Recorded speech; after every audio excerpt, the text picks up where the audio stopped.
আমার নেতা জাকির হোসেন সিকদারক গ্রেফতার করেছে, তাক মুক্তির দাবিতে আমি প্রতিবাদ করিছো, কিন্তু আমাক প্রতিবাদে বাধা করিব আমার নেতাগুলো সুসরাই লৈ গৈছে, আমাক কোনো প্রতিবাদ করিব দিয়া নাই। আমার যে বিদুল ইসলামক যে হত্যা করেছে হে আমি ন্যায় বিচাৰিছো। আমাৰ যে ভূপেন বৰাক আমার এপিসিসির প্রেসিডেন্টক গ্রেফতার করেছে এখতক মুক্তির কারণে।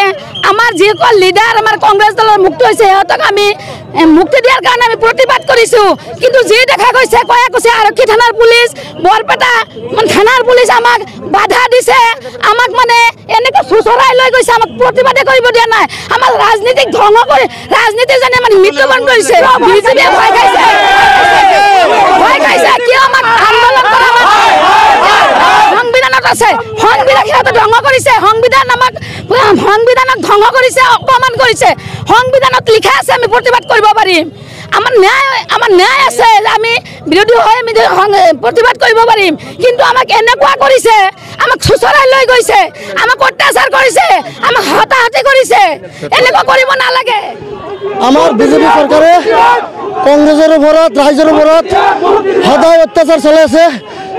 আমি আমার নেতা ভূপেন বরা জাকির হোসেন সিকদার তেওঁলোকক আজি অন্যায়ভাবে এরেস্ট করেছে, গণতন্ত্রভাবে প্রতিবাদ করার অন্যায়ভাবে এরেস্ট করেছে।